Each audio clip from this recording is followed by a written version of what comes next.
அடுத்ததாக நாங்கள் போனது வந்து ஃபோரம் மாலுக்கு தாங்க. இந்த மாலுக்கு எதுக்காக போனோம் அப்படின்னாக்கா, அங்கே வந்து கொஞ்சம் பிளேட்டுங்க ஹோம் சென்டரில் போய் கொஞ்சம் பிளேட்டு வாங்கலாம் அப்படிங்கிறதுக்காக போயிருந்தோம்.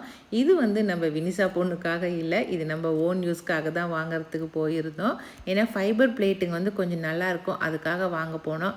அங்கே வந்து இந்த பெட்ஷீட்டுங்க ரொம்ப நல்லா இருந்துச்சு. சரி இது வேணால் வினிஷா பொண்ணுக்கு வாங்கலாம் அப்படின்னு சொல்லிட்டு பாம்பே டையிங்கில் வந்து தாங்க வாங்கினோம்.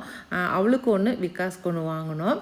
அது 2 வாங்கிட்டு அதுக்கப்புறம் வந்தாக்கா என் பையன் வர எனக்கு ரிமோட் கார் வேணும்னு சொல்லி வரும்போதே ஃபோன் பண்ணி சொல்லிட்டான். அதனால் அவனுக்கும் போய் ஒரு ரிமோட் கார் வாங்கிடலான்னு சொல்லி பார்த்தோம். என்னங்க இத்ரோண்டு காரு தான் காட்டினாங்க, இந்த காரு 6000 ரூபாங்க. வேறு என்ன பண்ணுறது, நான் சின்ன வயசில் ஓட்டுனது எனக்கு ஞாபகமே இல்லை, எனக்கு இப்போ நான் ஓட்டி பார்க்கணும், எனக்கு கார் வாங்கிட்டு வந்து கொடுன்னு சொல்லி கேட்குறான்.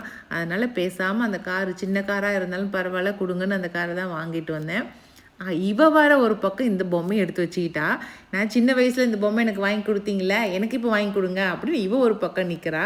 என்ன பண்ணுறதுனே தெரியல போங்க. அதுக்கப்புறம் அவன் தான் குழந்த, நீ பேசாமல் வையே அப்படின்னு சொல்லிட்டு அதுக்கப்புறம் அவகிட்டேருந்து அந்த பொம்மையை வாங்கி வச்சுட்டு வந்தேன். அப்படியே பக்கத்தில் இருக்கிற ஆர்எம்கேவிக்கும் போனோங்க. சும்மா சாரீஸ்லாம் எப்படி இருக்குது அப்படின்னு சொல்லி சும்மா ஒரு கிளைண்ட்ஸ் பார்த்துட்டு மட்டும் வந்துட்டோம் நாங்கள். மாலில் போய் சுற்றி சுற்றி நடந்து நடந்து கால் வலி எடுத்தது தான் மிச்சமாச்சு. ஒரே பசி எடுத்துக்கிச்சு. அதனால் வந்து சாப்பிட்டுட்டு அதுக்கப்புறம் வீட்டுக்கு வந்துட்டோம் நாங்கள்.